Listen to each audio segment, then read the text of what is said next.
Well, I'm Julie Enslow. I'm actually a former co-chair of the Wisconsin Network for Peace and Justice for a few years, and active here locally with Peace Action Wisconsin, and now with 350 Milwaukee, then the climate activist group. I'm very privileged to be able to introduce the recipient of a Lifetime Activist Award, Mr. Art Heitzer.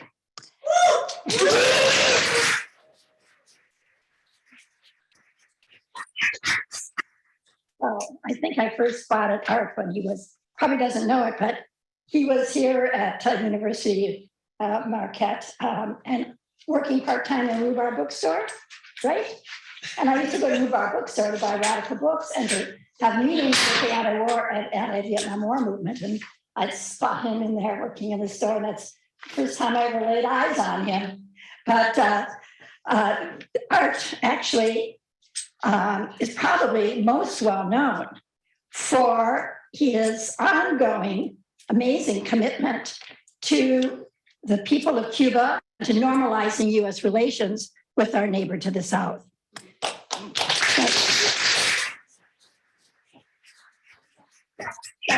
His activism started right here at Marquette University back in the 1960s. The son of immigrant working class parents, Art attended Marquette University on a scholarship from the Service Employees International Union, SEIU.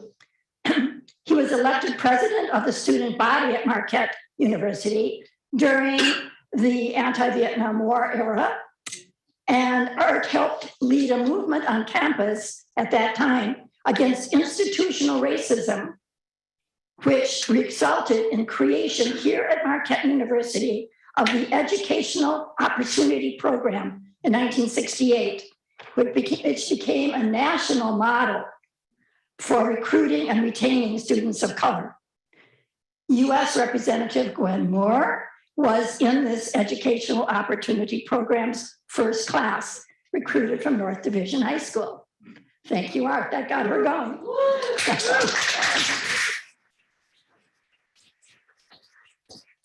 Art graduated with honors from Marquette University and also from the University of Wisconsin Law School. He practiced civil rights and employment law in Milwaukee since 1975, where he was named among the best lawyers, as well as having been listed in Who's Who in American College Students, Who's Who in lawyers, just a second, in the American law, and Who's Who among super lawyers. He has received many awards, including Civil Libertarian of the Year in 2007 from the ACLU of Wisconsin, following his wrongful arrest as a legal observer at a demonstration against the invasion of Iraq. I think it was about 10 feet away from him when that arrest happened. Art Heitzer is currently active in the peace and anti-war movement, including the Milwaukee End the Wars Coalition, Peace Action Wisconsin, the National Lawyers Guild, and leader of the Wisconsin Coalition to Normalize Relations with Cuba. He's an associate member of Veterans for Peace in Milwaukee, having represented harassed Black Vietnam veterans who entered Milwaukee's industrial workforce back in the 1970s. And as if that's not enough, Art also is president of the Milwaukee Turners, arguably the oldest civic organization in the city, and has helped transform it from a largely German-American club based on the motto, a sound mind in a sound body, into a thriving multi-ethnic organization against intolerance and exploitation in the heart of the city with over 500 members. But it is Cuba that holds a central place in his life and his heart as an activist. Art has been to Cuba numerous times, including working in construction as part of the 5th Vicero's Brigade in 1972, and in many sister cities, and professional research trips. In 2000, He helped bring 200 National Lawyer Guild members and their families to the 15th Congress of International Association of Democratic Lawyers in Havana. Art played a leading role in support of the Cuban 5 prisoners who were in US prisons for years after attempting to deter the ongoing terrorism being organized in Florida against Cuba. He has spoken and written widely on this case, including a prominent letter published by the New York Times shortly before the White House finally ordered their release from prison. Working with the Center for Constitutional Rights, Art helped train and establish a network of over 50 lawyers to assist travelers to Cuba. He participated in the defense of all of the trials for travel, approximately 12 administrative prosecutions of US people under the administration of George W. Bush, and as well as directly representing dozens of Cuba travelers. This included the Methodist Three from Milwaukee, from the representatives of the Methodist Church just up the street a ways here, and Central United Methodist, right? Yes. He also represented Cuban American Albert Fox, the only individual prosecuted since 2006 for traveling to Cuba. And this was under President Obama's administration. In the last 25 years, Art has counseled over 1,000 US Cuba travelers, usually pro bono. Art Heitzer lives with his wife, Sandra Edlund, and here in Milwaukee, and they frequently travel to Germany to visit their son and his family. And that's in Berlin, Germany. And as those who know him can attest, he is never, ever seen in public without distributing flyers for the next event. At 75, he is unstoppable. Thank you, Art, for all you have done and all you continue to do. To quote your current personal motto, lifting each other up is the best form of exercise. So I'm really proud to lift you up today so that you will be presented with the WNPJ Lifetime Activist Award. Art, you are well known as an outstanding employment and labor attorney, but your additional work with the National Lawyers Guild, ACLU, Milwaukee Turners, immigrant groups, and a myriad of community and worldwide peace and justice groups shows your outstanding contribution to our community. When you see injustice, you use all your tools to achieve change, whether through direct action, assisting groups to best steps in demonstrations, defending travel to Cuba, recognizing an unsung heroine, or gathering groups together to seek community rehabilitation to replace mass incarceration. Your leadership as president of the Milwaukee Turners has helped it to move further from a population of mostly German immigrants to a most welcoming, multi-ethnic place in largely segregated Milwaukee. When I asked you, Art, if there was an animal or plant that you admire or feel a connection with, you were quick to tell me that you especially appreciate the owl. The owl is a bird that many traditions find wise, intelligent, and forward-leaning. In fact, the owl is a symbol taken by Milwaukee Turners with their theme of sound minds in sound bodies. This wonderful owl photo was taken by my sister, Roseanne Baumilius, of a great horned owl who hung out near her Oshkosh home. It is a great photo because owls are seldom seen in daylight. The great horned is one of the largest owls, can be 2 feet tall, and it is the most common owl in Wisconsin. Owls are nocturnal, and they see objects at night many times better than we humans. Owls see what most of us do not see.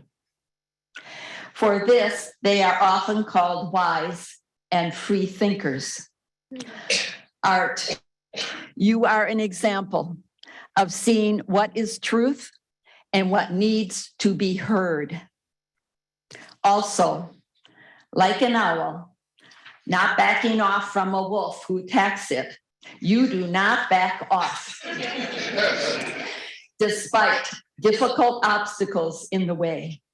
You have been arrested, you have been ridiculed, but you hold true to your convictions, despite harassment from naysayers. And you achieve change by working well with other organizations. We thank you for your lifetime of achieving peace and justice. And most of all, we thank you for bringing people together to achieve such peace and justice. Thank you so much.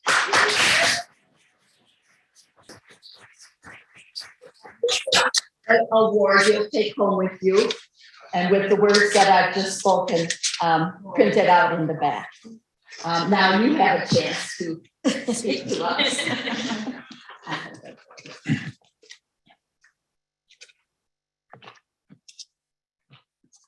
Thank you so much to the nominators, George Martin, who's dealing with very serious health issues, couldn't be here today, and Julianne Slow in particular. I'm honored to be on the same program with Angela Harris and Claude Motley. Thank you so much, Mary Kay and Tanetta, and everyone who's involved in Wisconsin Network for Peace and Justice. I have just a few thoughts because the introductions have been substantial, I guess I put it.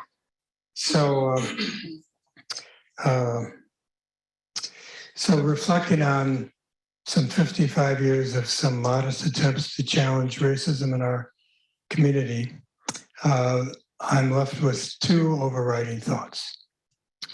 One is that as we fight and establish some victories in some areas, such as 55 years ago at Marquette, where the African-American presence was basically limited to varsity athletes, and changing that so it's now a somewhat diverse student body and has some faculty of color as well. But seeing at the same time what has happened to most African-American youth and others in this community, where access to remunerative income and jobs and stability and housing has gone, I think, way down. My major conclusion is that the underlying cause of all this division, divisiveness, distrust, individualism is capitalism. And even though we can push and make some big victory, 3 years later, look, we've got a different kind of student body. We have EOP, we have other programs. We turn around and around us and behind us, we see how far the living conditions of most people of color have gone way down. And so I have no magic answer for how to challenge or overturn capitalism, but I do ask you to reflect as to why these conditions maybe being forced backward in one section, one area, then crop up and take over in another area. The other thought that I have, and this goes back to my days at Marquette, in terms of defeating racism, besides the important need in advance for people of color to recognize their tradition, their pride, their outstanding abilities, etc., is the need for white people to understand everybody, but especially white people to understand that it is in their self-interest to defeat racism and to live in a non-racist society.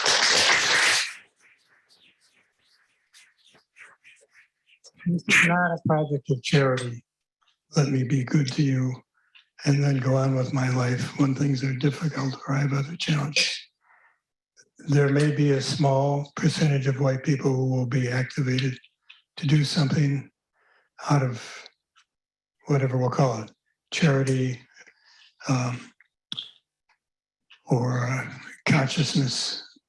But to get large numbers of people of white backgrounds to challenge consistently racism in one season and out of season, they have to understand it's in their self-interest. And this is the message of Martin Luther King when he was put in the Birmingham jail. He asked his white jailer, how much do you get? How much you paid? You should be on our side. When Obama in Park in Chicago gave his farewell address, what did he highlight? The fact that the small percentage, the 1%, manipulate people of color, African Americans versus other people of color and white people, and they end up with all the power. And meanwhile, we fight each other. So unless those lessons are understood more broadly, I don't think we are going to get too far in building a lasting movement to defeat racism, or at least to help overcome it in large part.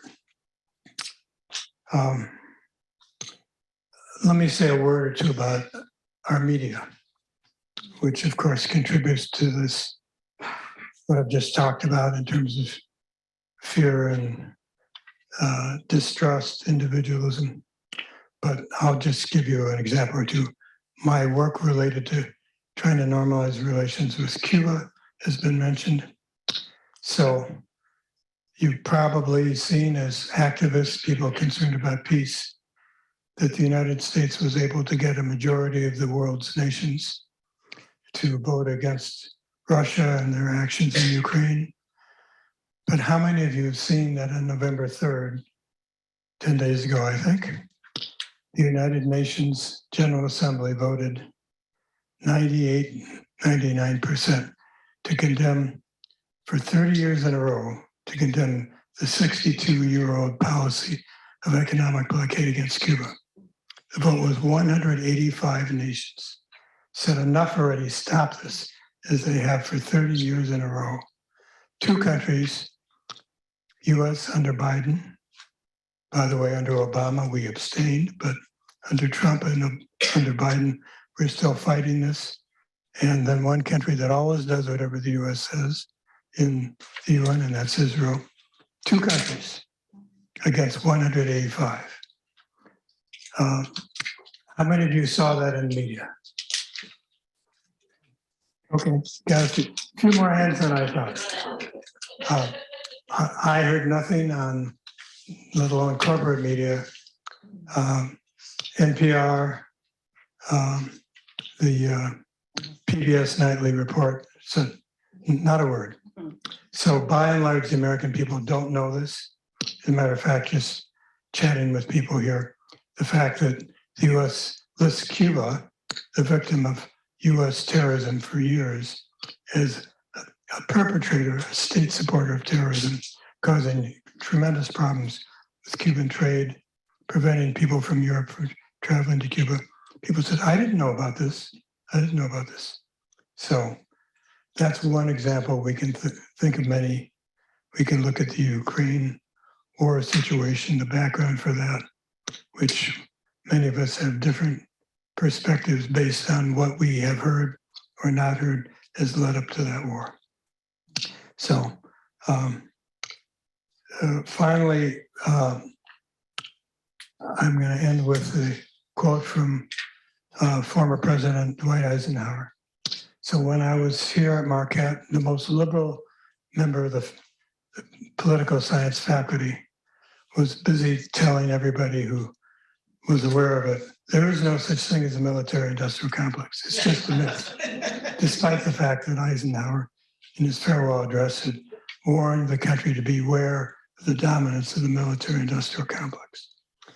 And just as we see $60 billion and another package of $1 billion sent for more arms to Ukraine, in the view of many of us, to prolong that war rather than to fight and to allow Ukraine and the US and Russia to negotiate a way out of that senseless and terrible war.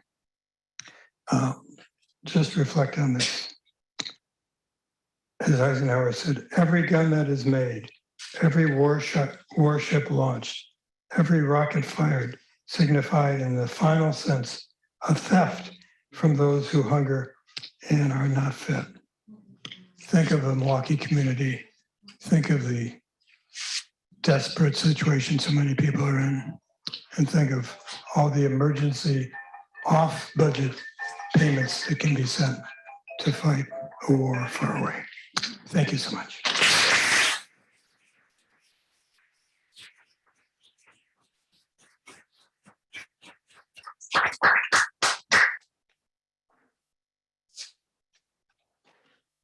Thank you. We have been informed and educated and proud to give him this award. Now we will have